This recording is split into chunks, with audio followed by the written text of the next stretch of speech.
Subscribe کریں ہمارے channel کو اور بیل آئیکن کو کلک کریں تاکہ ہماری ہر نئی آنے والی ویڈیو آپ تک بآسانی پہنچ سکے۔ بسم اللہ الرحمن الرحیم۔ حضرت سعد بن ابی وقاص رضی اللہ تعالیٰ عنہ رسول اللہ صلی اللہ علیہ وآلہ وسلم کے جلیل القدر صحابی حضرت سعد بن ابی وقاص رضی اللہ تعالیٰ عنہ کا تعلق شہر مکہ میں قبیلہ قریش کے مشہور خاندان بنو زہرہ سے تھا۔ اسی خاندان سے رسول اللہ صلی اللہ علیہ وآلہ وسلم کی والدہ ماجدہ آمنہ بنت وہب کا بھی تعلق تھا۔ مزید یہ کہ ان دونوں شخصیات یعنی رسول اللہ صلی اللہ علیہ وآلہ وسلم کی والدہ اور سعد بن ابی وقاص رضی اللہ تعالیٰ عنہ میں قرابت داری کا تعلق بھی تھا۔ حضرت سعد بن ابی وقاص رضی اللہ تعالیٰ عنہ السابقین اولین یعنی بھلائی میں سبھی لوگوں پر سبقت لے جانے والوں میں سے تھے، یعنی وہ عظیم ترین افراد جنہوں نے بالکل ابتدائی دور میں دین اسلام قبول کیا کہ جب مسلمانوں کے لیے بہت ہی مظلومیت اور بے بسی و بیچارگی کا زمانہ چل رہا تھا۔ یہی وجہ ہے کہ ان کا حضرات کا بڑا مقام و مرتبہ ہے، ان کے لیے عظیم خوشخبریاں ہیں اور انہیں قرآن کریم میں السابقین اولین کے نام سے یاد کیا گیا ہے۔ مزید یہ کہ حضرت سعد بن ابی وقاص رضی اللہ تعالیٰ عنہ عشرہ مبشرہ یعنی ان 10 خوش نصیب ترین افراد میں سے تھے جنہیں اس دنیا کی زندگی میں ہی رسول اللہ صلی اللہ علیہ وآلہ وسلم نے جنت کی خوشخبری سنا دی تھی۔ شہر مکہ میں جب نور نبوت چمکا ان دنوں سعد محض 16 برس کے نوجوان تھے، اگرچہ ان کی زندگی کا وہ نوجوانی کا دور تھا کہ جب مزاج میں عموماً بے فکری اور لاابالی پن کا غلبہ ہوا کرتا تھا، غور و فکر کی طرف زیادہ رجحان نہیں ہوتا، لیکن اس کے باوجود سعد اکثر غور و فکر میں ڈوبے رہتے۔ مجموعی طور پر وہ اپنی قوم کی عادات، ان کے عقائد و نظریات نیز ان کی اخلاقی و معاشرتی کیفیات سے قطعاً مطمئن نہیں تھے۔ اسی دوران جب وہاں شہر مکہ میں کفر و شرک اور معصیت و ضلالت کی تاریکوں کے درمیان نور نبوت جگمگانے لگا، تب بہت جلد ہی اس نور کی کرنیں نوجوان سعد کے دل کو بھی منور کرنے لگیں۔ ایک روز سعد نے خواب میں خود کو اس کیفیت میں دیکھا کہ 400 بہت گہرا اندھیرا چھایا ہوا ہے اور اس اندھیرے میں وہ نہایت پریشانی کے عالم میں بھٹکتے پھر رہے ہیں۔ پھر اچانک ایک روشنی نظر آئی جسے دیکھ کر یہ خوش ہونے لگے۔ جب یہ اس روشنی کی طرف بڑھے تو انہیں اس میں سے 3 انسانی سائے دکھائی دیے۔ مزید قریب جا کر جب دیکھا تو انہوں نے انہیں پہچان لیا۔ وہ زید بن حارثہ، علی بن ابی طالب اور ابو بکر صدیق رضی اللہ تعالیٰ عنہم اجمعین تھے۔ حضرت ابو بکر صدیق رضی اللہ تعالیٰ عنہ کے ساتھ ان کے کافی خوشگوار مراسم تھے، چنانچہ اگلے ہی روز جب ان سے ملاقات ہوئی تو انہوں نے اپنا وہ خواب ان کے سامنے بیان کیا جس پر حضرت ابو بکر صدیق رضی اللہ تعالیٰ عنہ نے انہیں دین اسلام اور پیغمبر اسلام کے بارے میں بہت کچھ بتایا۔ رسول اللہ صلی اللہ علیہ وآلہ وسلم کی بعثت کے بارے میں انہیں مطلع کیا اور اس حقیقت سے بھی انہیں آگاہ کیا کہ ہم 3 افراد جنہیں تم نے خواب میں اندھیرے کی بجائے روشنی میں دیکھا ہے، ہم تینوں زید بن حارثہ، علی بن ابی طالب اور خود ابو بکر صدیق رضی اللہ تعالیٰ عنہم کفر و شرک کے اندھیروں سے نکل کر اب ایمان کی روشنی میں آ چکے ہیں۔ اور پھر حضرت ابو بکر صدیق رضی اللہ تعالیٰ عنہ نے انہیں بھی اسلام قبول کرنے کی دعوت دی۔ تب انہیں اپنا وہ خواب مزید شدت کے ساتھ یاد آنے لگا اور پھر کسی تردد کے بغیر یہ اپنے دوست ابو بکر صدیق رضی اللہ تعالیٰ عنہ کی معیت میں روانہ ہو گئے۔ اس وقت رسول اللہ صلی اللہ علیہ وآلہ وسلم مکہ شہر کے مشہور محلے اجیاد میں ایک پہاڑی گھاٹی میں تشریف فرما تھے۔ یہ دونوں حضرات جب وہاں پہنچے تو انہوں نے دیکھا کہ اس وقت 2 نوجوان یعنی زید بن حارثہ اور علی بن طالب رضی اللہ تعالیٰ عنہ بھی وہیں آپ صلی اللہ علیہ وآلہ وسلم کی خدمت میں موجود تھے۔ چنانچہ سعد بن ابی وقاص رضی اللہ تعالیٰ عنہ نے اپنی آمد کا مقصد بیان کیا۔ رسول اللہ صلی اللہ علیہ وآلہ وسلم کے سامنے کلمہ حق پڑھتے ہوئے دین اسلام قبول کیا۔ رسول اللہ صلی اللہ علیہ وآلہ وسلم کی بعثت کے بعد وہ محض 7واں دن تھا۔ رسول اللہ صلی اللہ علیہ وآلہ وسلم نے اس نوجوان سعد بن ابی وقاص کے قبول اسلام پر انتہائی مسرت کا اظہار فرمایا۔ آپ صلی اللہ علیہ وآلہ وسلم کو اس نوجوان کی شخصیت میں شرافت و نجابت کے آثار بہت نمایاں نظر آ رہے تھے۔ آپ صلی اللہ علیہ وآلہ وسلم کی دورس نگاہیں سعد کے سراپا میں مستقبل کی ایک بہت ہی عظیم اور تاریخ ساز شخصیت کا مظاہرہ کر رہی تھیں۔ آپ صلی اللہ علیہ وآلہ وسلم کو مکمل یقین ہو چلا تھا کہ پہلی رات کا یہ چھوٹا سا چاند بہت جلد 14ویں کے چاند کی مانند پوری آب و تاب کے ساتھ افق پر چمکائے گا۔ مزید یہ کہ آپ صلی اللہ علیہ وآلہ وسلم کو اس بات کا علم تھا کہ اس نوجوان کا آپ صلی اللہ علیہ وآلہ وسلم کی پیاری والدہ کے ساتھ کچھ رشتہ داری کا تعلق بھی تھا۔ یوں گویا سعد آپ صلی اللہ علیہ وآلہ وسلم کے لیے ایک طرح ماموں کی حیثیت بھی رکھتے تھے۔ عمر میں تو اگرچہ یقیناً سعد آپ صلی اللہ علیہ وآلہ وسلم سے کافی چھوٹے ہی تھے، لیکن بہرحال رشتے میں ماموں تھے، اور ماموں تو سبھی کو بہت ہی اچھے لگا کرتے ہیں، خصوصاً جب کہ ماں کا انتقال بھی ہو چکا ہو۔ لہٰذا رسول اللہ صلی اللہ علیہ وآلہ وسلم کو بھی اپنے ماموں سعد بہت ہی اچھے لگتے تھے۔ یہی وجہ تھی کہ آئندہ چل کر ایک بار کافی بعد کے زمانہ میں جب آپ صلی اللہ علیہ وآلہ وسلم اپنے کچھ ساتھیوں کے ہمراہ کسی جگہ تشریف فرما تھے، ایسے میں دور سے سعد آتے ہوئے دکھے، تب آپ صلی اللہ علیہ وآلہ وسلم نے اپنے ان ساتھیوں کو مخاطب کرتے ہوئے بے ساختہ یہ الفاظ کہے: دیکھو یہ میرے ماموں چلے آ رہے ہیں، ہے کوئی جو ان جیسا اچھا ماموں مجھے دکھا سکے؟ مقصد یہ کہ میرے ماموں کی تو بس شان ہی نرالی ہے کوئی جسے ایسا اچھا ماموں نصیب ہو؟ السابقین اولین یعنی دین اسلام کے بالکل ابتدائی دور میں دعوت حق پر لبیک کہنے والے دیگر تمام افراد کی طرح سعد بن ابی وقاص رضی اللہ تعالیٰ عنہ کو بھی بہت سی مشکلات کا سامنا کرنا پڑا۔ تاہم ان بیرونی مشکلات اور قدم قدم پر مختلف انواع و اقسام کی آزمائشوں کے علاوہ ان کے لیے مزید ایک بہت بڑی آزمائش خود ان کے گھر کے اندر سامنے آ کھڑی ہوئی۔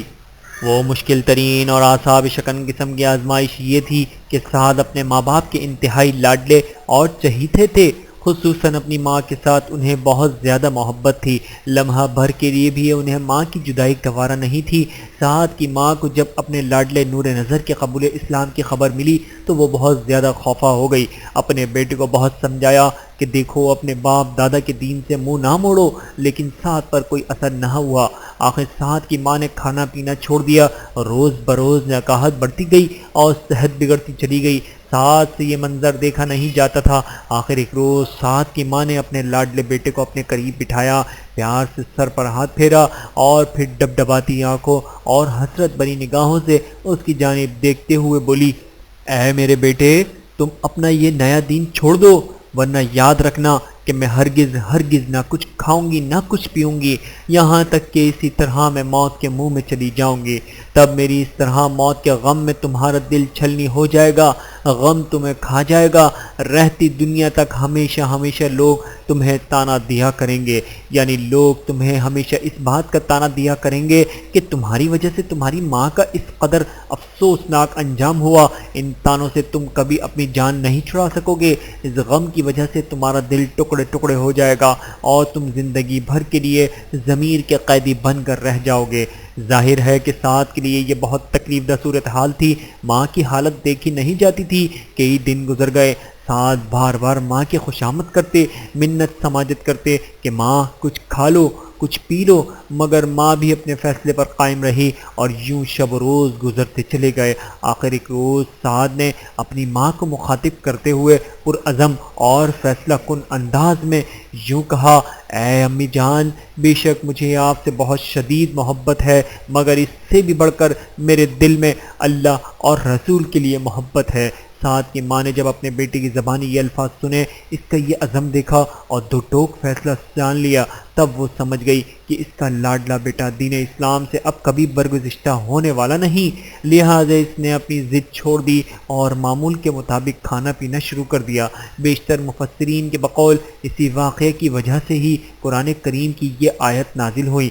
وَوَصَّيْنَا الْإِنسَانَ بِوَالِدَيْهِ حَمَلَتْهُ أُمَّةً وَهْنًا عَلَى وَهْنٍ وَفِصَالُهُ فِي عَامَيْنِ أَنِ اشْكُرْ لِي وَلِوَالِدَيْكَ إِلَيَّ الْمَصِيرُ وَإِنْ جَاهَدَاكَ عَلَى أَنْ تُشْرِكَ بِي مَا لَيْسَ لَكَ بِهِ عِلْمٌ فَلَا تُطِعْهُمَا وَصَاحِبْهُمَا فِي الدُّنْيَا مَعْرُوفًا وَاتَّبِعْ سَبِيلَ مَنْ أَنَابَ إِلَيَّ ثُمَّ إِلَيَّ مَرْجِعُكُمْ فَأُنَبِّئُكُم بِمَا كُنتُمْ تَعْمَلُونَ۔ سورۃ اللقمان آیت نمبر 14-15۔ ترجمہ: ہم نے انسان کو اس کے ماں باپ کے متعلق یہ تاکید کی ہے کیونکہ اس کی ماں نے کمزوری پر کمزوری برداشت کر کے اسے پیٹ میں رکھا، اور 2 سال میں اس کا دودھ چھوٹتا ہے کہ تم میرا شکر ادا کرو اور اپنے ماں باپ کا۔ تم سب کا آخر میری ہی طرف لوٹ کر آنا ہے، اور اگر وہ تم پر یہ دباؤ ڈالیں کہ تم میرے ساتھ کسی کو شریک قرار دو جس کی تمہارے پاس کوئی دلیل نہیں، تو ان کی بات نہ مانو اور دنیا میں ان کے ساتھ بھلائی سے رہو، اور ایسے شخص کا راستہ اپناؤ جس نے میرے ساتھ لو لگا رکھی ہو، پھر تم سب کو میری ہی پاس لوٹ کر آنا ہے، اس وقت میں تمہیں بتاؤں گا کہ تم کیا کرتے رہے ہو۔ مقصد یہ کہ ان آیات میں اللہ سبحانہ و تعالیٰ کی طرف سے انسان کو اپنے والدین کے ساتھ حسن سلوک اور اطاعت و فرمانبرداری کی تاکید کی گئی ہے۔ ہاں البتہ اگر وہ اپنی اولاد کو اللہ کے ساتھ شرک پر مجبور کریں، جیسا کہ حضرت سعد بن ابی وقاص رضی اللہ تعالیٰ عنہ کے ساتھ صورتحال پیش آئی تھی، تب اس بارے میں ان کی اطاعت نہ کی جائے،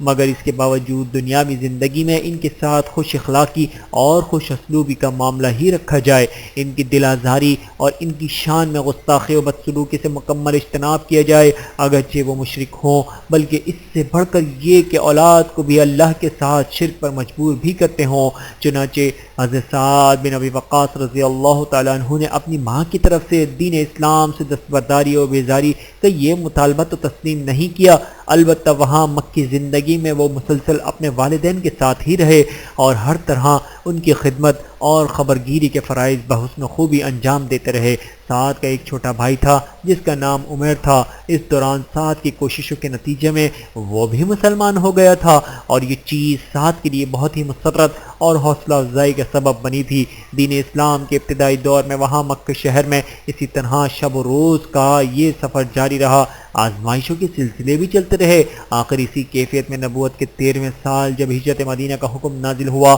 تب سعد بن ابی وقاص رضی اللہ تعالیٰ عنہ نے ایک روز اپنا آبائی وطن چھوڑا، اپنے آبائی شہر مکے کو خیر باد کہا، اپنے عزیز و احباب اور سب سے بڑھ کر یہ کہ انتہائی محبت کرنے والے وہ ماں باپ، ان سبھی کو چھوڑ دیا۔ اللہ اور اس کے رسول کی محبت کے مقابلے میں ان تمام محبتوں کو قربان کر دیا، اور محض اپنے کم سن چھوٹے بھائی عمیر کا ہاتھ تھامے ہوئے مکے شہر سے روانہ ہو گئے، اور مسلسل سفر کرتے ہوئے یہ دونوں بھائی اسی طرح ایک دوسرے کا ہاتھ تھامے ہوئے آخر ایک نئی جگہ اور ایک نئی منزل پر جا پہنچے، یعنی مدینہ منورہ، جہاں ایک نئی صبح کا سورج طلوع ہوا اور یوں ایک نئی زندگی کا آغاز ہوا۔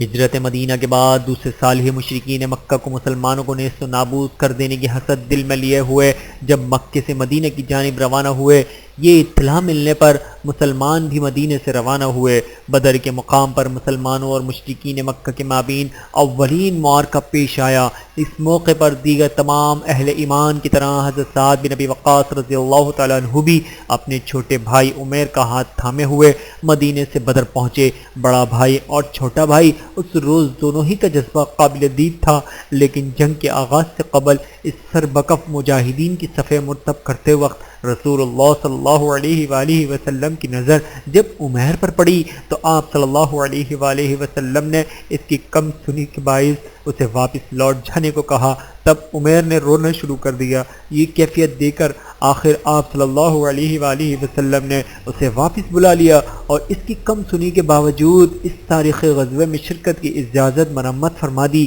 معمولی جھڑپوں کے بعد آخر جب عام یلغار ہوئی تو جذبہ سرفروشی سے ساچار دونوں بھائی بڑی ہی بے جگری سے لڑے اور خوب ثابت قدمی و بہادری کا مظاہرہ کیا، اور پھر جنگ کے اختتام پر جب بدر کے میدان سے مدینہ کی طرف واپسی کا مرحلہ آیا تو اب اس مرحلے پر سعد اکیلے تھے۔ کم سن عمیر کو اس اولین غزوے میں اللہ کے حبیب صلی اللہ علیہ وآلہ وسلم کے جھنڈے تلے لڑتے ہوئے شہادت کا عظیم رتبہ نصیب ہوا تھا، لہذا سعد جو کہ مکے سے مدینہ کی جانب ہجرت کے وقت اپنے چھوٹے بھائی کا ہاتھ تھامے ہوئے روانہ ہوئے تھے، اور پھر اس غزوہ بدر کے لیے مدینے سے روانگی کے موقع پر بھی اس کا ہاتھ تھامے ہوئے ہی نکلے تھے، لیکن اب بدر سے واپس مدینہ روانگی کا جب موقع آیا تو اب سعد تنہا ہی تھے۔ افسردہ اور رنجیدہ چھوٹے بھائی عمیر کو بدر کے میدان میں ہی سپرخاط کرتے ہوئے اللہ رب العالمین کے حوالے کیا، اور پھر اس کی یادوں کا طوفان دل میں چھپائے ہوئے، جدائی کا درد آنکھوں میں سجائے ہوئے بوجھل قدموں کے ساتھ وہاں سے چل دیے، اور پھر اسی کیفیت میں سعد واپس مدینہ پہنچے، جبکہ چھوٹا بھائی عمیر ہمیشہ کے لیے بس وہیں بدر میں ہی رہ گیا۔ مشرکین مکہ کو بدر کے میدان میں مسلمانوں کے ہاتھ جس طرح بدترین شکست و پسپائی اور ذلت و رسوائی کا سامنا کرنا پڑا تھا، اس پر مسلمانوں سے اپنی شکست کا انتقام لینے کے غرض سے اگلے ہی سال سن 3 ہجری میں وہ دوبارہ چلے آئے۔ چنانچہ شہر مدینہ سے متصل مشہور معروف احد نامی پہاڑ کے دامن میں مسلمانوں اور مشرکین مکہ کے مابین یہ دوسری جنگ لڑی گئی۔ ابتدا میں مسلمان یہ جنگ تقریباً جیت ہی چکے تھے، لیکن پھر اپنی ہی ایک غلطی کی وجہ سے ان کی یہ فتح شکست میں تبدیل ہو گئی۔ تب مسلمان اپنی صفوں میں نظم و ضبط برقرار نہ رکھ سکے، باہم رابطہ بھی منقطع ہو گیا، لشکر میں ہر طرف بد نظمی اور افراتفری پھیل گئی، اور یوں مسلمانوں کو بڑی ہی پریشان کن صورتحال سے دوچار ہونا پڑا۔ اس افراتفری کے ماحول میں جب سبھی بکھر چکے تھے، سراسری انتشار کی کیفیت طاری تھی، ایسے میں مٹھی بھر چند افراد جو بدستور رسول اللہ صلی اللہ علیہ وآلہ وسلم کے گرد گھیرا ڈالے ہوئے تھے، بڑی ہی بے جگری کے ساتھ دشمنوں کا مقابلہ کر رہے تھے۔ ان میں حضرت سعد بن ابی وقاص رضی اللہ تعالیٰ عنہ بھی شامل تھے۔ حضرت سعد بن ابی وقاص رضی اللہ تعالیٰ عنہ کو یہ یادگار اور عظیم ترین شرف بھی حاصل ہے کہ دین اسلام کے ظہور کے بعد اللہ کی راہ میں تیر چلانے والے یہ پہلے انسان تھے۔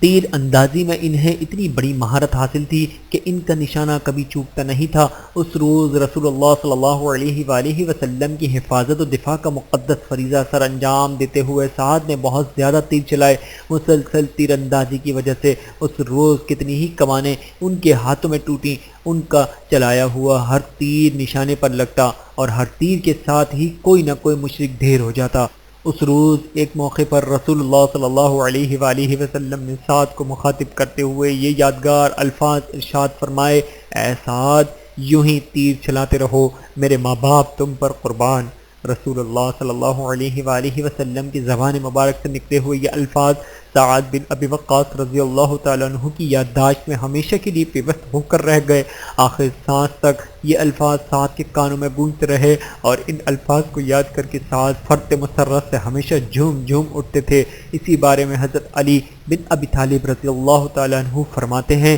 رسول اللہ صلی اللہ علیہ وآلہ وسلم نے کبھی کسی کو یہ الفاظ نہیں کہے: میرے ماں باپ تم پر قربان، سوائے سعد کے۔ آپ صلی اللہ علیہ وآلہ وسلم نے انہیں احد کے موقع پر یہ الفاظ کہے۔ بہاولہ مشکہ۔ اسی موقع پر رسول اللہ صلی اللہ علیہ وآلہ وسلم نے سعد بن ابی وقاص رضی اللہ تعالیٰ عنہ کے لیے یہ دعا بھی فرمائی تھی، یعنی اے اللہ، تو سعد کے تیر کو نشانے پر لگا اور اس کی دعا کو قبول فرما۔ بہاولہ مشکہ شریف۔ چنانچہ آپ صلی اللہ علیہ وآلہ وسلم کی اسی دعا کا یہ اثر تھا کہ سعد بن ابی وقاص رضی اللہ تعالیٰ عنہ انتہائی ماہر نشانے باز ہونے کے علاوہ مزید یہ کہ مستجاب الدعوات بھی تھے۔ غزوہ بدر اور پھر غزوہ احد کے بعد حضرت سعد بن ابی وقاص رضی اللہ تعالیٰ عنہ ہمیشہ ہر غزوے کے موقع پر رسول اللہ صلی اللہ علیہ وآلہ وسلم کی زیر قیادت شریک رہے اور شجاعت و بہادری کی بے مثال جوہر خوب کرتے رہے۔ اسی کیفیت میں وقت گزرتا رہا، حتیٰ کہ ہجرت کے 10ویں سال حجۃ الوداع کے تاریخی موقع پر جب حضرت سعد بن ابی وقاص رضی اللہ تعالیٰ عنہ بھی رسول اللہ صلی اللہ علیہ وآلہ وسلم کے ہمراہ موجود تھے، تب وہاں مناسک حج سے فراغت کے بعد مدینے کی جانب واپسی سے قبل ہی یہ بیمار پڑ گئے۔ رفتہ رفتہ ان کی بیماری کافی شدت اختیار کر گئی، یہاں تک کہ انہیں اس بات کا اندیشہ ہونے لگا کہ کہیں مکے میں ہی میری موت واقع نہ ہو۔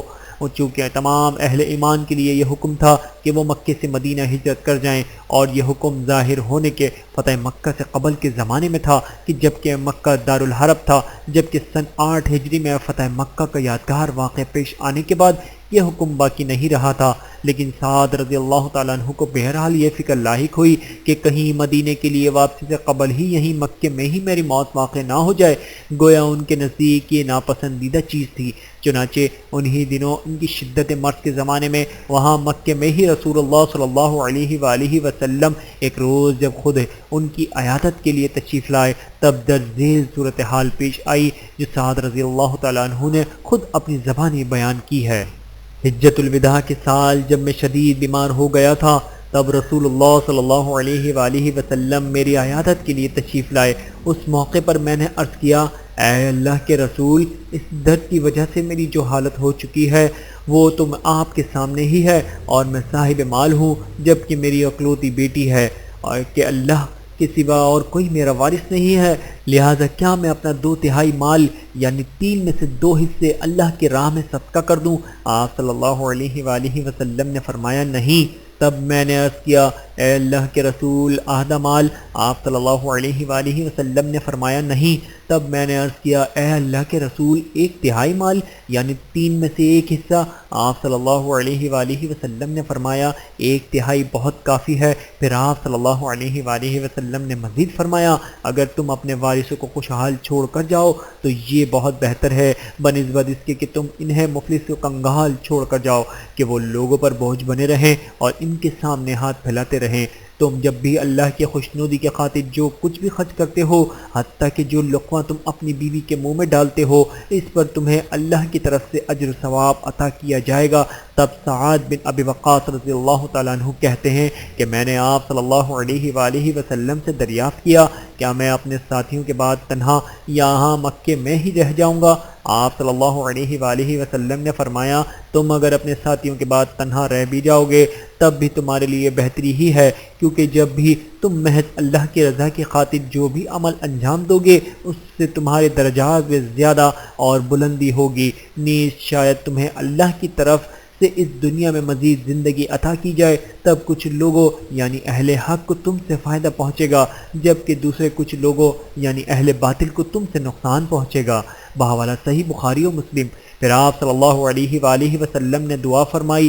یا اللہ تو میرے اصحاب کی ہجرت کو جاری یعنی پورا فرما دے اور انہیں ان کی ایڑیوں کے بل واپس نہ لوٹانا۔ ہاں البتہ قابل رحم تو سعد بن خولہ ہیں، ان کے لیے رسول اللہ صلی اللہ علیہ وآلہ وسلم دعائے رحمت فرمایا کرتے تھے کیونکہ وہ مکے میں ہی فوت ہو گئے تھے، یعنی مکے سے مدینے کی جانب ہجرت نہیں کر سکے تھے۔ اس حدیث سے درج ذیل فوائد سمجھ میں آتے ہیں۔ نمبر 1، رسول اللہ صلی اللہ علیہ وآلہ وسلم کا حسن اخلاق اور اپنے اصحاب کی عیادت، مزید یہ کہ اس مقصد کے لیے آپ صلی اللہ علیہ وآلہ وسلم کا خود چل کر جانا۔ نمبر 2، مریض کی عیادت کی فضیلت۔ نمبر 3، زندگی کے ہر شعبے میں حتیٰ کہ صدقہ و خیرات اور انفاق فی سبیل اللہ جیسے مقدس ترین کام میں بھی اعتدال کو ملحوظ رکھنا۔ نمبر 4، وارثوں کے حق کی اہمیت، نیز ان کے لیے فکر اور جستجو اور انہیں دوسروں کی محتاجی اور مفلسی سے بچانے کی ضرورت، نیز وارثوں کے حق کی حفاظت کے غرض سے ثلث یعنی محض 1/3 مال صدقہ یا وقف کرنے پر اکتفا اور اس سے زیادہ صدقہ کرنے کی ممانعت۔ نمبر 5، اہل علم سے مشاورت کی ضرورت و اہمیت، جس طرح حضرت سعد بن ابی وقاص رضی اللہ تعالیٰ عنہ نے اپنا مال صدقہ کرنے کے بارے میں رسول اللہ صلی اللہ علیہ وآلہ وسلم سے مشورہ کیا اور آپ صلی اللہ علیہ وآلہ وسلم کی رائے معلوم کی۔ نمبر 6، مریض کے سامنے ایسی گفتگو کی جائے جو اس کے لیے ہمت و تقویت، تسلی اور حوصلہ افزائی کا سبب بنے، اس پر خوشگوار نفسیاتی اثرات مرتب ہوں، امید مضبوط ہو اور مایوسی اور نا امیدی کا خاتمہ ہو، جیسا کہ اس موقع پر سعد بن ابی وقاص رضی اللہ تعالیٰ عنہ کو موت کا اندیشہ لاحق تھا، جبکہ رسول اللہ صلی اللہ علیہ وآلہ وسلم نے انہیں مخاطب کرتے ہوئے ایسی باتیں ارشاد فرمائیں جن سے ان کے دل میں یہ امید پیدا ہونے لگی کہ میں تو ابھی شاید کافی عرصے مزید زندہ رہوں گا، یہاں تک کہ آپ صلی اللہ علیہ وآلہ وسلم نے یہ بھی فرمایا کہ شاید تمہیں اللہ کی طرف سے اس دنیا میں مزید زندگی گزارنے کا موقع دیا جائے، تب کچھ لوگوں یعنی اہل حق کو تمہارے ذریعے بڑا فائدہ جبکہ دیگر کچھ لوگوں یعنی اہل باطل کو تمہارے ذریعے نقصان پہنچے گا۔ نیز یہ کہ حضرت سعد بن ابی وقاص رضی اللہ تعالیٰ عنہ نے آپ صلی اللہ علیہ وآلہ وسلم سے یہ دریافت کیا تھا کہ میری محض ایک ہی بیٹی ہے، لہٰذا کیا میں اپنا 2/3 مال اللہ کے راہ میں صدقہ کر دوں؟ جبکہ سعد بن ابی وقاص رضی اللہ تعالیٰ عنہ کے اس استفسار کے باب میں آپ صلی اللہ علیہ وآلہ وسلم نے مفرد کی بجائے جمع کے ضعیفے کے ساتھ یہ ارشاد فرمایا تھا کہ اگر تم اپنے وارثوں کو خوشحال چھوڑ کر جاؤ، یعنی یہ بھی ایک طرح حوصلہ افزائی تھی کہ فی الحال تو محض ایک ہی وارث ہے لیکن آئندہ مزید وارث بھی ہو سکتے ہیں، یعنی اس مرض کے بعد انشاءاللہ دوبارہ صحت و تندرستی، مزید اہل و اولاد اور طویل زندگی نصیب ہوگی جو کہ کارناموں سے بھرپور بھی ہوگی کہ اہل حق کو سعد رضی اللہ تعالیٰ عنہ کے وجود سے بڑا فائدہ جبکہ اہل باطل کو بڑا نقصان پہنچے گا۔ اسی کیفیت میں وقت کا سفر جاری رہا۔ سعد بن ابی وقاص رضی اللہ تعالیٰ عنہ تو ابتدا سے ہی راہ حق میں ہر قسم کی سختیوں اور آزمائشوں کا خندہ پیشانی کے ساتھ سامنا کرتے چلے آ رہے تھے، ہر آزمائش میں سرخرو اور کامیاب ہو کر نکلتے،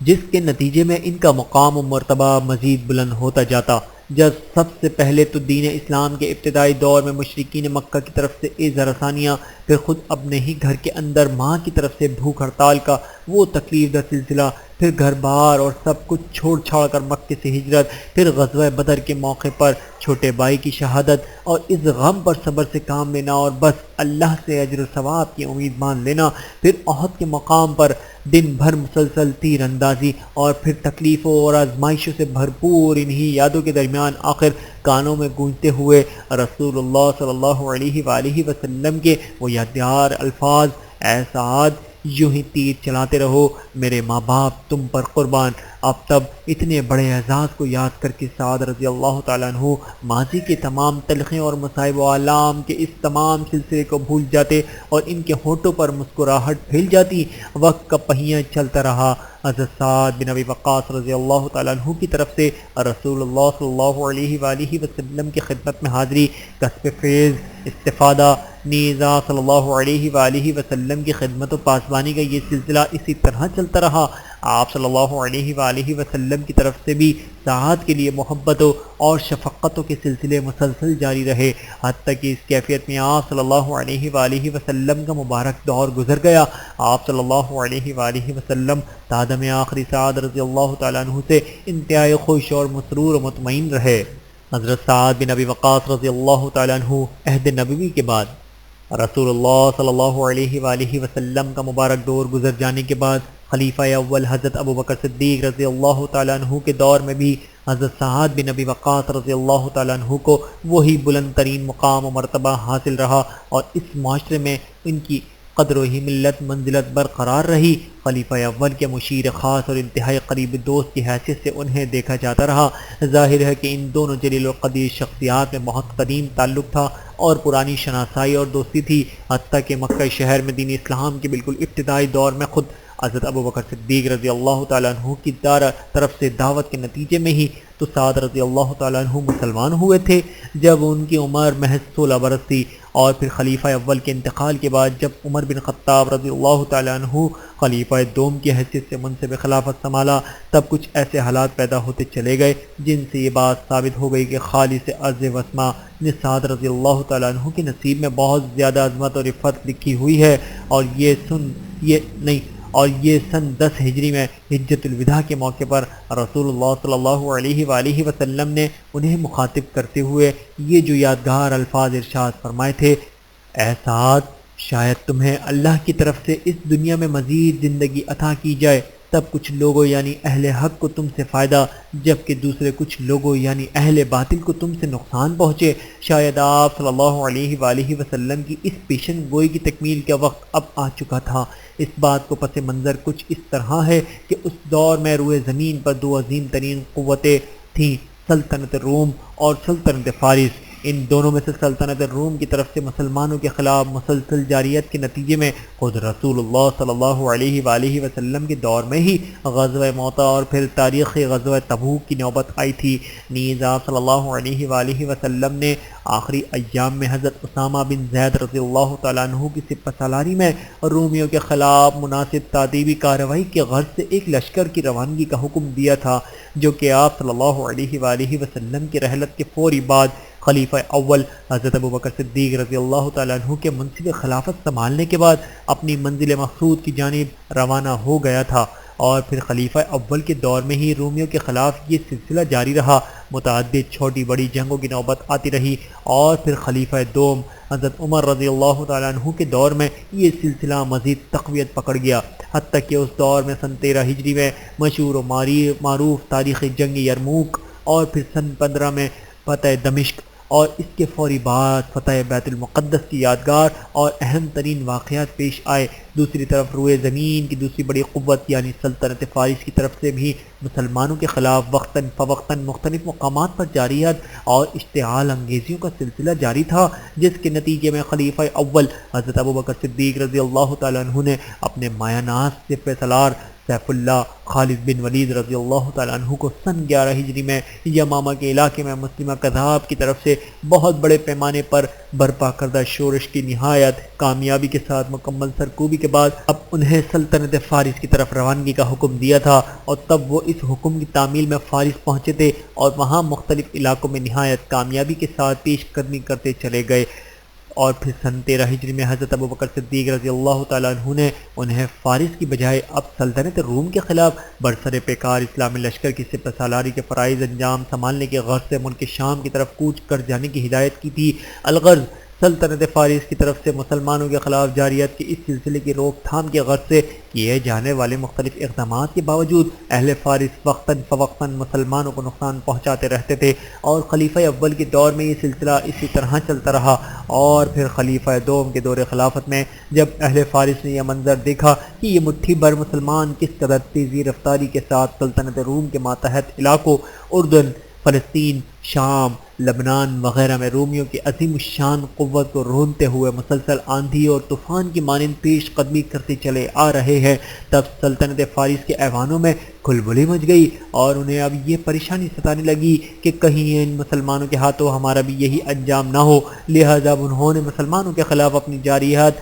اور اشتعال انگیزیوں کے سلسلے مزید تیز کر دیے، اور پھر یہ سلسلہ روز بروز بڑھتا ہی رہا، حتیٰ کہ اسی سلسلے میں ایک ایسا واقعہ پیش آیا جس کے نتیجے میں مسلمانوں کو بہت بڑا نقصان اٹھانا پڑا۔ 4000 سپاہی شہید ہو گئے، جس میں 70 صحابہ کرام تھے۔ جب یہ افسوسناک خبر مدینہ پہنچی تو اب خلیفہ وقت حضرت عمر بن خطاب رضی اللہ تعالیٰ عنہ کے صبر کا پیمانہ لبریز ہو گیا۔ اتنا بڑا نقصان ایک ہی دن میں 4000 سپاہیوں کی شہادت، اگرچہ ایسے وقت میں کہ جب مسلمان سلطنت روم کے خلاف بہت بڑے پیمانے پر برسر پیکار تھے، ایسے میں اب دوسری بڑی قوت یعنی سلطنت فارس کے خلاف محض آرائی میں مزید اضافہ بظاہر کوئی دانشمندی نہیں تھی، اور اس میں بڑے خطرات پوشیدہ تھے، لیکن اس کے باوجود فارسیوں کی طرف سے اب مسلمانوں کے خلاف ظلم و زیادتی کا اور اتنی بڑی جارحیت کا یہ افسوسناک واقعہ جو پیش آیا، تو اس کے نتیجے میں حضرت عمر رضی اللہ تعالیٰ عنہ نے بیک وقت سلطنت روم کے ساتھ اب سلطنت فارس سے بھی فیصلہ کن ٹکر لینے کے لیے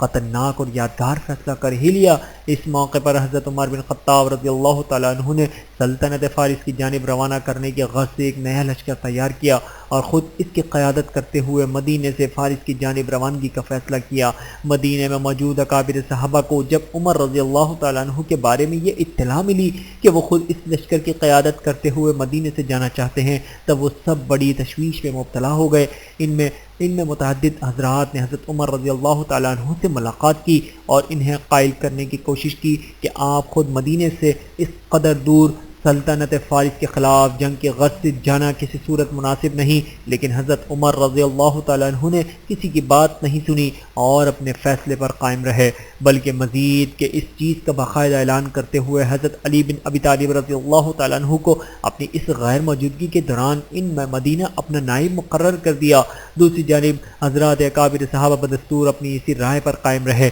اور بڑی تشویش میں مبتلا رہے۔ اس بارے میں ان میں باہمی صلاح و مشورے کا سلسلہ چلتا رہا اور انہوں نے یہ طے کیا کہ ہم امیر المؤمنین عمر بن خطاب رضی اللہ تعالیٰ عنہ کو کسی صورت انہیں اتنی دور نہیں جانے دیں گے۔ آخر انہوں نے طے کیا کہ حضرت عمر رضی اللہ تعالیٰ عنہ کو قائل کرنے کے لیے کوئی ایسا شخص تلاش کیا جائے جس کی بات کو وہ رد نہ کر سکیں، اور پھر باہم غور و فکر کے بعد ان تمام اکابر صحابہ کرام نے سوچا کہ یہ کام عبد الرحمن بن عوف رضی اللہ تعالیٰ عنہ کے ذمہ لگایا جائے، ان کی بات کو حضرت عمر رضی اللہ تعالیٰ عنہ رد نہیں کریں گے۔ چنانچہ یہ کام حضرت الرحمن بن عوف رضی اللہ تعالیٰ عنہ کے ذمہ لگایا گیا، جس پر انہوں نے حضرت عمر رضی اللہ تعالیٰ عنہ سے اس بارے میں بات کی اور تمام اکابر صحابہ کے موقف کی شدید تائید کرتے ہوئے وہی مطالبہ دہرایا کہ آپ خود اس لشکر کی قیادت کرتے ہوئے دارالخلافہ مدینہ منورہ سے اتنی دور کسی صورت نہیں جائیں گے، اور تب واقعی حضرت عمر رضی اللہ تعالیٰ عنہ حضرت عبد الرحمن بن عوف رضی اللہ تعالیٰ عنہ کی بات کو نہ ٹال سکے اور ان کا مشورہ منظور کرتے ہوئے اپنا فیصلہ تبدیل کر لیا، البتہ شرط یہ رکھی کہ مجھے اس مقصد مقصد کے لیے کوئی مناسب ترین شخص مہیا کیا جائے جو یہ کام عین میری مرضی کے مطابق انجام دے۔ حضرت عبد الرحمن بن عوف رضی اللہ تعالیٰ عنہ نے جب تمام اکابر صحابہ کرام رضوان اللہ علیہم اجمعین کو اس صورتحال سے مطلع کیا تو وہ سب خوش بھی ہوئے کہ حضرت عمر نے اپنا فیصلہ تبدیل کر لیا ہے، لیکن ساتھ ہی اب وہ سب اس نئی پریشانی کا شکار ہو گئے کہ کوئی مناسب آدمی تلاش کیا جائے۔ ظاہر ہے کہ یہ بہت ہی بڑی ذمہ داری تھی اور انتہائی خطرناک کام تھا۔ سلطنت فارس کے خلاف باقاعدہ بڑی جنگ کے غرض سے روانہ ہونے والے اس اولین لشکر کی سپہ سالاری اس مقصد کے لیے بے انتہا جرأت و شجاعت، استقامت، تجربہ، فنون حرب میں بے مثال مہارت، صلاحیت، بہت بڑی ہمت، نیز بہت بڑے دل گردے کی ضرورت تھی۔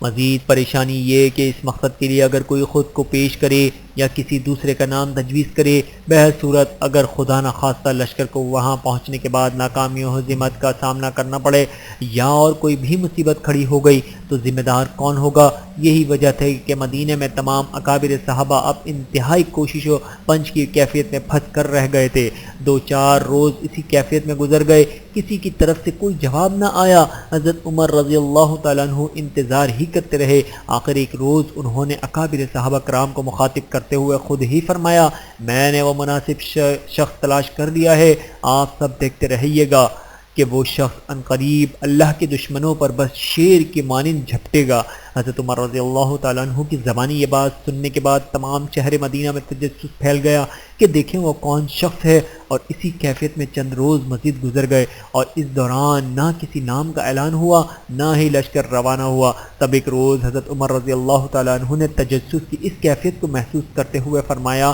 بات یہ ہے کہ میں نے اس عظیم مقصد کے لیے جس شخص کو منتخب کیا ہے وہ اتفاقاً اس وقت مدینہ میں نہیں ہے بلکہ طائف گیا ہوا ہے۔ میں نے اسے وہاں سے جلد واپسی کے لیے پیغام بھجوایا ہے۔ لوگوں نے اصرار کیا کہ اے امیر المؤمنین، اس عظیم شخص کا نام تو بتا دیجئے۔ اس پر حضرت عمر رضی اللہ تعالیٰ عنہ نے جواب دیا کہ اس شخص کا نام سعد بن ابی وقاص رضی اللہ تعالیٰ عنہ ہے۔ چنانچہ حضرت عمر رضی اللہ تعالیٰ عنہ کی طرف سے پیغام موصول ہونے کے بعد جلد ہی حضرت سعد بن ابی وقاص رضی اللہ تعالیٰ عنہ طائف سے سفر کرتے ہوئے مدینہ پہنچے اور پھر ایک روز اس لشکر کی قیادت کرتے ہوئے مدینہ سے فارس کی جانب رواں دواں ہو گئے۔ نرالا لشکر۔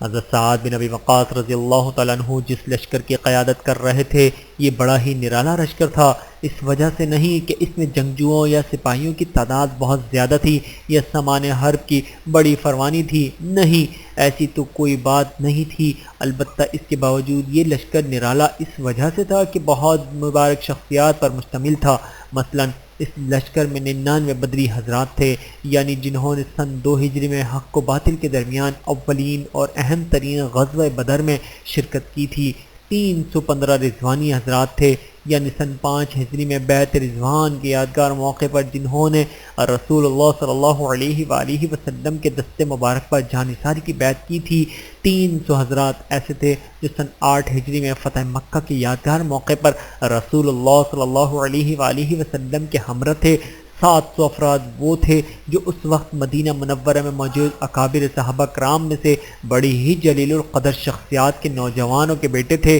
لہٰذا یہ لشکر نہ صرف یہ کہ انتہائی تاریخی تھا بلکہ مزید یہ کہ انتہائی مبارک بھی تھا۔ سپہ سالار اعلیٰ حضرت سعد بن ابی وقاص رضی اللہ تعالیٰ عنہ اس مبارک لشکر کی قیادت کرتے ہوئے اللہ کا نام لے کر بڑی ہی شان اور آن کے ساتھ اللہ کے حبیب صلی اللہ علیہ وآلہ وسلم کے پیارے شہر مدینہ سے روانہ ہو گئے۔ روانگی کے وقت اگرچہ یہ لشکر مختصر تھا تاہم حضرت عمر رضی اللہ تعالیٰ عنہ نے پہلے ہی مختلف علاقوں میں مسلمانوں کو یہ پیغام بھجوا دیا تھا کہ جب یہ لشکر ان کے علاقوں سے گزرے تو خوب زیادہ سے زیادہ تعداد میں لوگ اس لشکر میں شامل ہوں۔ چنانچہ راستے میں مختلف علاقوں سے بڑی تعداد میں لوگ نہایت جوش و خروش کے ساتھ اس لشکر میں شامل ہوتے چلے گئے۔ نیز ملک شام کے مختلف علاقوں میں رومیوں کے خلاف برسر پیکار اسلامی لشکر میں بھی سپاہیوں کی بڑی تعداد اب ملک شام سے روانہ ہو کر راستے میں بھی مناسب مقام پر اس لشکر سے عاملی، یوں اب لشکر کی تعداد 30,000 سپاہیوں تک جا پہنچی۔ طویل اور تھکا دینے والے سفر کے کرنے کے بعد یہ لشکر جب سلطنت فارس کی حدود سے متصل علاقے میں پہنچا تو دشمن کے خلاف آئے دن چھوٹی بڑی جھلبوں اور مختلف جنگوں کا سلسلہ چل نکلا۔ قادسیہ کے میدان میں آخری ان جنگوں اور جھڑپوں کے بعد جب یہ لشکر قادسیہ کے مقام پر پہنچا تب زمین و آسمان کے خالق و مالک نے اپنے اس بندے سعد بن ابی وقاص سے ایسے عظیم الشان کام لیے کہ جن کی بدولت ان کا نام ہمیشہ کے لیے تاریخ میں عظیم ترین شخصیات اور بالخصوص اسلامی تاریخ کے ایک روشن ستارے کی حیثیت سے محفوظ ہو گیا۔ قادسیہ کے میدان میں یہ کیفیت تھی کہ مسلمان 30,000 اپنے وطن اور اپنے گھر سے بہت دور پردیس میں اجنبی جگہ پر، جبکہ کیل کانٹے سے لیس مجوسی فوج 1,20,000 جنگجوؤں پر مشتمل تھی۔ ہر قسم کے سامان حرب و ضرب کے خوب بہتات تھی۔ جغرافیائی صورتحال سے انہیں خوب واقفیت بھی تھی اور وہ اپنے ہی وطن میں تھے۔ ان کے اس لشکر جرار میں 70 جنگی تربیت یافتہ دیو پیکر ہاتھی بھی تھے۔ ان کا سپہ سالار بڑا ہی نامی گرامی پہلوان رستم فرخزاد تھا، جس کا بڑا رعب اور دبدبہ تھا۔ نیز ان کے دیگر بڑے نامور اور تجربے کار جنگجو اور شہ سوار بھی بڑی تعداد میں اس لشکر میں موجود تھے، جن میں سے خاص طور پر مہران، بہرام، ہرمزان اور جان لیوس کی بہادری کے خوب چرچے تھے اور ان کی بڑی دہشت تھی۔ یوں سن 15 ہجری میں قادسیہ کے میدان میں بڑے ہی گھمسان کا رن پڑا۔ انتہائی تاریخی اور خطرناک ترین جنگ لڑی گئی، جو کہ مسلسل 3 دن 3 رات جاری رہی۔ اس دوران مسلمان سپاہی بغیر کسی توقف کے رات دن مسلسل لڑتے ہی رہے۔ مسلمانوں کے گھوڑوں نے اس سے قبل کبھی ہاتھی دیکھے ہی نہیں تھے، لہذا گھوڑے بار بار بدک جاتے۔ یہ بہت ہی نازک اور پریشان کن صورتحال تھی۔ سن 13 ہجری میں حضرت خالد بن ولید رضی اللہ تعالیٰ عنہ کی سپہ سالاری میں سلطنت روم کے خلاف لڑی جانے والی جنگ یرموک کے بعد اب یہ خطرناک ترین جنگ تھی، جو قادسیہ کے میدان میں حضرت سعد بن ابی وقاص رضی اللہ تعالیٰ عنہ کی سپہ سالاری میں سلطنت فارس کے خلاف لڑی جا رہی تھی۔ آخر اللہ کے فضل و کرم سے مسلمانوں کو یادگار اور فیصلہ کن فتح نصیب ہوئی۔ سبحان اللہ، ایسی عظیم الشان فتح کی جو در حقیقت روئے زمین کی عظیم ترین قوت سلطنت فارس کے دائمی زوال کا پیش خیمہ ثابت ہوئی۔ نیز اس یادگار فتح کی بدولت ہمیشہ کے لیے اس تمام خطہ زمین کا جغرافیہ بدل گیا، بلکہ دنیا کا نقشہ ہی بدل گیا، نقشہ ہی بدل کے تبدیل ہو گیا۔ قادسیہ کے میدان میں مجوسیوں کا نامی گرامی سپہ سالار رستم فرخزاد مارا گیا، جبکہ مسلمانوں کے سپہ سالار حضرت سعد بن ابی وقاص رضی اللہ تعالیٰ عنہ ہمیشہ کے لیے تاریخ اسلام کا ایک روشن باب اور درگزشتہ ستارہ بن گئے۔ ادھر قادسیہ سے تقریباً 1,500 کلومیٹر کے فاصلے پر مدینہ منورہ میں مسلمانوں کے خلیفہ حضرت عمر رضی اللہ تعالیٰ عنہ جنگ قادسیہ کے نتیجے اور انجام کے بارے میں کچھ جاننے کے لیے انتہائی بےتاب تھے۔ انہیں کسی صورت قرار نہیں آ رہا تھا۔ یہی وجہ تھی کہ وہ ہر روز الصبح مدینہ شہر سے باہر نکل کر دور اس راستے پر پہنچ جایا کرتے جو ملک فارس کی طرف سے آتا تھا، تاکہ شاید اس طرف سے آتا ہوا کوئی سپاہی، کوئی مسافر یا کوئی بھی انسان نظر آئے اور اس سے اس بارے میں کوئی بات معلوم ہو سکے، اور پھر دن بھر اسی طرح انتظار کے بعد جب شام ڈھلنے لگتی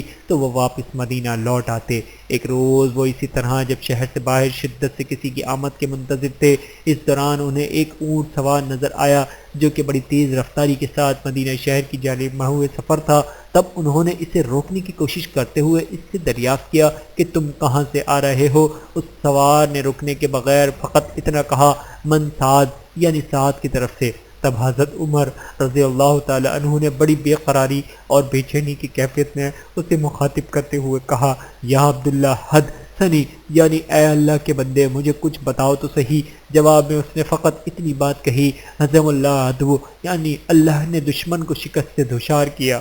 اور اس کے ساتھ ہی فوراً اس نے اپنے اونٹ کو ایڑ لگائے اور دوبارہ برق رفتاری کے ساتھ مدینہ شہر کی جانب رواں دواں ہو گیا۔ تب حضرت عمر رضی اللہ تعالی عنہ بھی مسلسل اس کے پیچھے اپنا اونٹ دوڑاتے رہے اور اسے پکارتے رہے، لیکن اس نے ایک نہ سنی۔ آخر اسی کیفیت میں جب وہ اونٹ سوار مدینہ شہر کی حدود میں داخل ہوا، کچھ آبادی کے آثار نظر آنے لگے، تب اس کے پیچھے پیچھے اونٹ دوڑاتے ہوئے حضرت عمر رضی اللہ تعالیٰ عنہ پر جب لوگوں کی نگاہ پڑی تو یہ لوگ یعنی مدینہ شہر کے باشندے حضرت عمر رضی اللہ تعالیٰ عنہ کے ساتھ سلام و دعا وغیرہ کرنے لگے۔ اس پر اس شخص کو کچھ اندازہ ہونے لگا کہ شاید یہی حضرت عمر ہیں، اور تب وہ پریشان ہو گیا اور معذرت کرتے ہوئے کہنے لگا، معاف کیجیے گا اے امیر المؤمنین، میں آپ کو پہچان نہیں سکا۔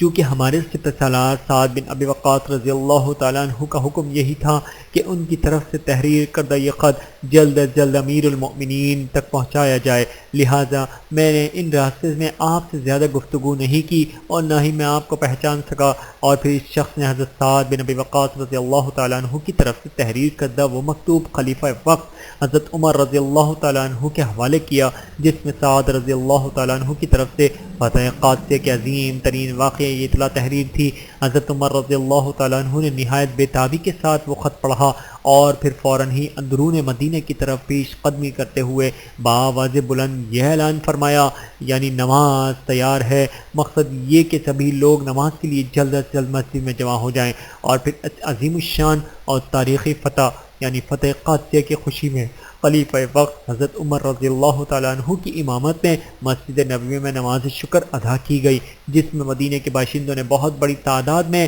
اور نہایت جوش جذبے کے ساتھ شرکت کی، اور اس اتنی بڑی نعمت پر اللہ رب العزت کے حضور سر بسجود ہو کر بیگی پلکوں کے ساتھ اس رب کریم کا شکر ادا کیا۔ فتح قادسیہ کا یادگار واقعہ دراصل مسلمانوں کے لیے آئندہ بڑی کامیابیوں اور تاریخی فتوحات کا، جبکہ فارس والوں کے لیے مستقل زوال و انحطاط اور شکست ہزیمت کا پیش خیمہ ثابت ہوا۔ فتح مدائن۔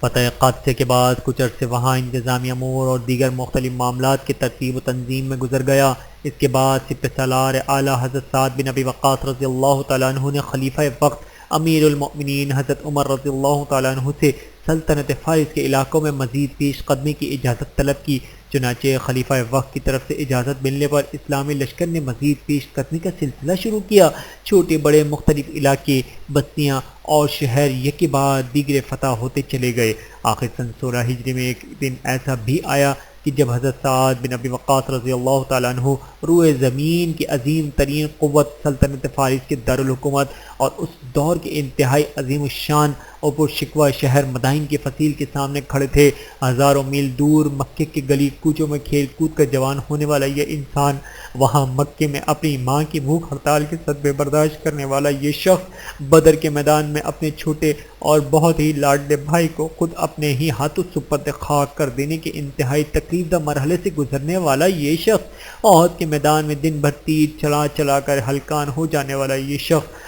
آج ایک عظیم ترین کارنامہ انجام دینے کے غرض سے، ایک نئی تاریخ رقم کرنے کے غرض سے قدرت نے اسے یہاں مدائن کے فصیل کے سامنے لا کھڑا کیا تھا۔ آج وہ یہاں اپنی آنکھوں سے عجیب و غریب مناظر کا مشاہدہ کر رہا تھا۔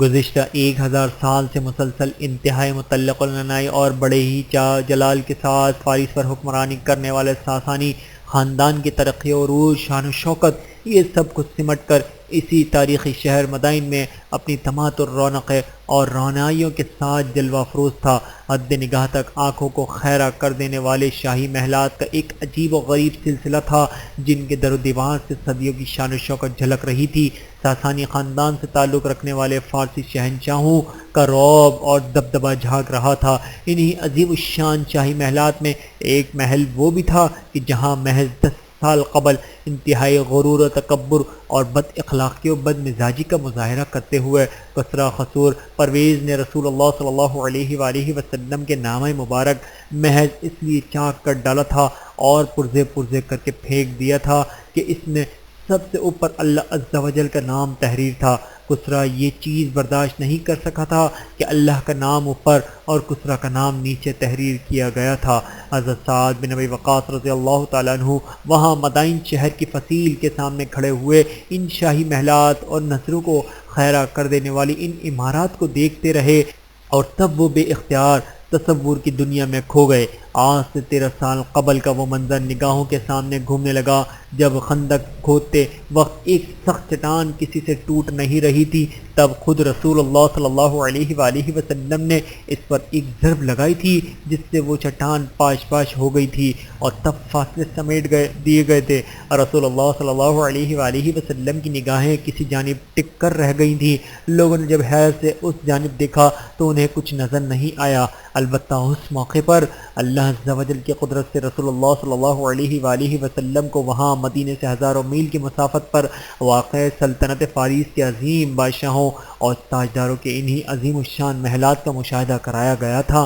گویا اللہ کی طرف سے یہ بشارت تھی کہ اے ہمارے نبی، آپ نے یہ جو اپنی کدال سے اس چٹان پر ضرب لگائی ہے، اس کے نتیجے میں محض یہی چٹان ہی نہیں ٹوٹی بلکہ آپ اپنی آنکھوں سے مشاہدہ کر لیجئے، بہت جلد روئے زمین کے اس عظیم الشان عظیم ترین قوت کے ان عظیم بادشاہوں اور تاجداروں کی یہ بڑے بڑے عالیشان محلات اور ان کی یہ پرشکوہ عمارات آپ کی امت کے قدموں میں ہوں گے۔ اور پھر اسلامی لشکر کی طرف سے یلغار ہوئی، احزاب کی شکن جنگ کی نوبت آئی، آخر سلطنت فارس کا یہ دارالخلافہ اور تاریخی شہر مدائن مسلمانوں کے ہاتھوں فتح ہوا۔ شہر میں داخل ہونے اور پھر وہاں اپنا قصبہ مستحکم کر لینے کے بعد سپہ سالار اعلیٰ حضرت سعد رضی اللہ تعالیٰ عنہ نے سب سے پہلے اپنے سپاہیوں اور لشکریوں سمیت وہاں نماز شکر ادا کی۔ اس تاریخی شہر کی فتح کے بعد وہاں صدیوں سے سلطنت فارس پر راج کرنے والے بڑے بڑے نامی گرامی بادشاہوں اور تاجداروں کے وہ بیش قیمت خزانے، کسریٰ کا تاج، اس کی پوشاک اور بے حد و حساب قیمتی ترین جواہرات و نوادرات،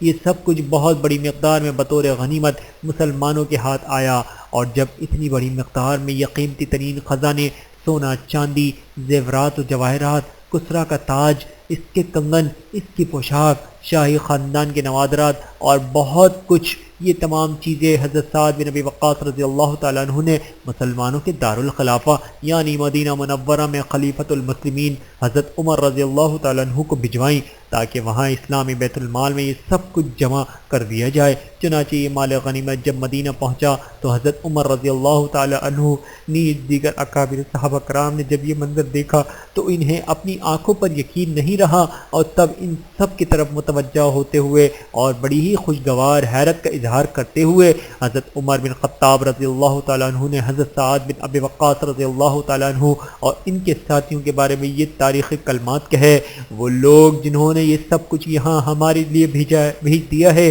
وہ تو یقیناً بڑے ہی امانت دار ہیں۔ اتفاقاً اس وقت حضرت عمر بن خطاب رضی اللہ تعالیٰ عنہ کے قریب ہی حضرت علی بن ابی طالب رضی اللہ تعالیٰ عنہ بھی کھڑے ہوئے تھے۔ انہوں نے بھی حضرت عمر رضی اللہ تعالیٰ عنہ کی زبانی جب حضرت سعد بن ابی وقاص رضی اللہ تعالیٰ عنہ اور ان کے ساتھیوں کے بارے میں یہ تعریفی کلمات سنے تو اس پر تبصرہ کرتے ہوئے برجستہ نہایت ہی قیمتی اور آب زر سے لکھے جانے کے قابل یہ الفاظ کہے: اے امیر المؤمنین، چونکہ آپ خود امانت دار ہیں لہٰذا آپ کی رعیت بھی لہٰذا آپ کی رعایا بھی امانت دار ہے۔ کسریٰ کے کنگن سراقہ کے ہاتھوں میں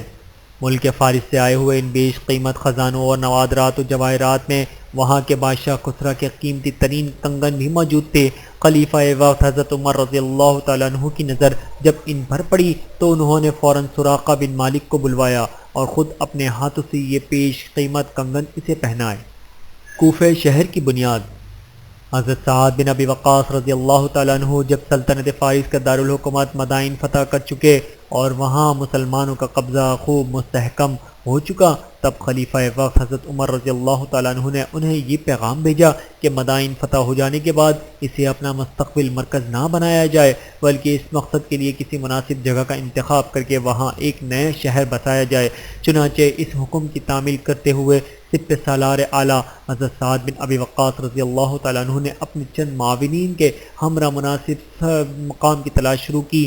اور اس مقصد کے لیے کافی تگ و دوا اور غور و فکر کا سلسلہ چلتا رہا۔ آخر ان حضرات کو دریائے فرات کے کنارے ایک جگہ کافی پسند آئی اور پھر انہوں نے 17 ہجری میں وہاں نیا شہر آباد کیا، جسے بہت بڑے فوجی چھاؤنی ہونے کے علاوہ ایک جدید اور خوب ترقی یافتہ شہر کی حیثیت سے دیکھا جانے لگا۔ اس نئے شہر کا نام تھا کوفہ۔ نیا بسایا گیا یہ شہر کوفہ اپنی جغرافیائی اہمیت کے ساتھ ساتھ بہت جلد دینی، علمی، ادبی اور سیاسی غزیے کے ہر لحاظ سے بہت زیادہ اہمیت اختیار کر گیا۔ حضرت سعد رضی اللہ تعالیٰ عنہ نے یہ نیا شہر کوفہ بسانے کے بعد خود بھی اسی میں مستقل رہائش اختیار کر لی تھی، چنانچہ انہوں نے وہاں کافی عرصہ گزارا، لیکن آخر وہ وہاں سے واپس مدینہ چلے آئے اور زندگی کا یہ سفر اسی طرح جاری رہا۔ مدینہ واپسی کے بعد بھی انہیں بڑی قدر و منزلت کی نگاہ سے دیکھا جاتا تھا۔ فاتح ایران نیز جنگ قدسیہ کہ یہ ہیرو اب ہمیشہ کے لیے تاریخ اسلام کے عظیم ترین ہیرو کی حیثیت اختیار کر چکے تھے۔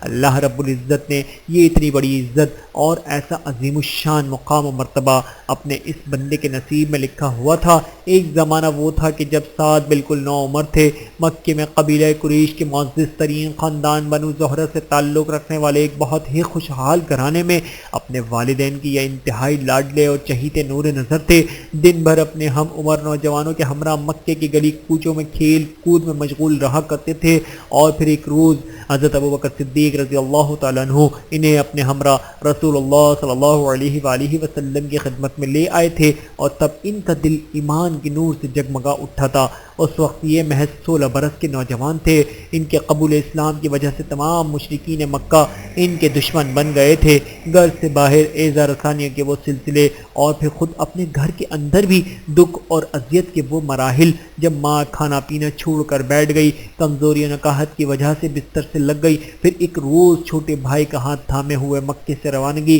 اپنے آبائی شہر سے جدائی، پھر چھوٹے بھائی کا ہاتھ تھامے ہوئے مدینے سے بدر کی جانب روانگی، پھر خود اپنے بھائی اسے وہاں بدر کے میدان میں سپرد خاک کرنے کا جاں گزار مرحلہ، اور پھر وہاں سے تنہا مدینے کی جانب واپسی، پھر احد کے موقع پر دن بھر مسلسل تیر اندازی، اور پھر حجۃ الوداع کے موقع پر وہ تکلیف، وہ بیماری، حتیٰ کہ نوبت یہاں تک جا پہنچی کہ انہیں موت کا اندیشہ لاحق ہونے لگا۔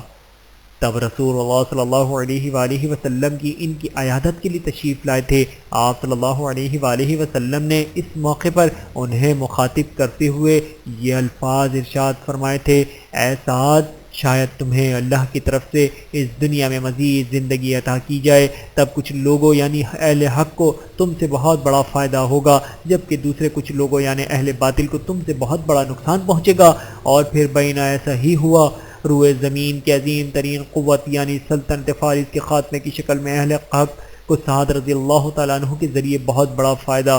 جبکہ اہل باطل کو بہت بڑا نقصان پہنچا تھا۔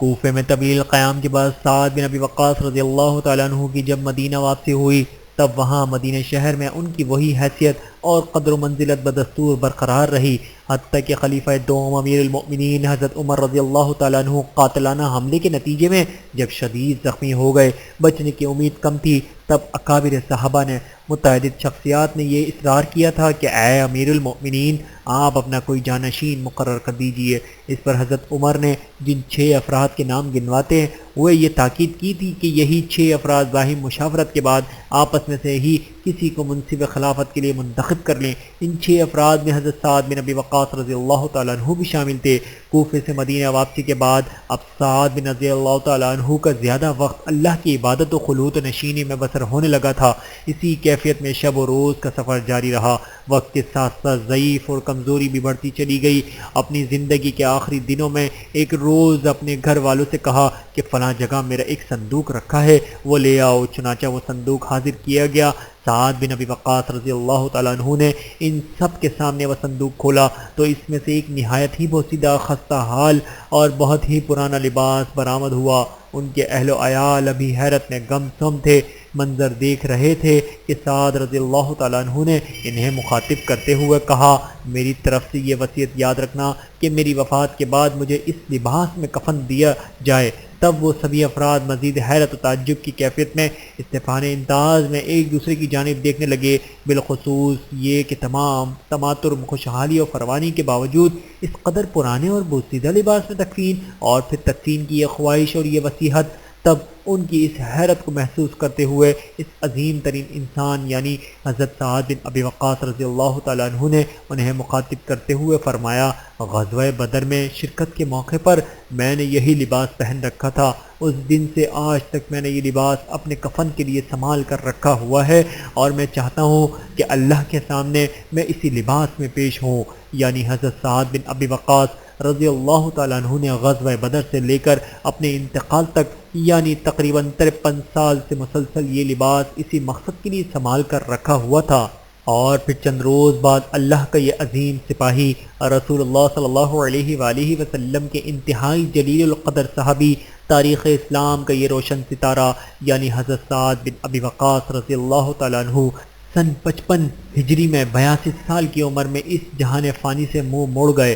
اور اپنے اللہ سے جا ملے۔ مدینہ منورہ کے قبرستان بقیع میں انہیں سپرد خاک کیا گیا۔ اللہ تعالیٰ کی جنت الفردوس میں ان کے درجات بلند فرمائے، نیز ہمیں وہاں اپنے حبیب صلی اللہ علیہ وآلہ وسلم اور تمام صحابہ کرام رضوان اللہ علیہم اجمعین کی معیت و صحبت عطا فرمائے، آمین ثم آمین۔ ربنا تقبل منا انک انت السمیع العلیم وتب علینا انک انت التواب الرحیم وآخر دعوانا ان الحمد للہ رب العالمین۔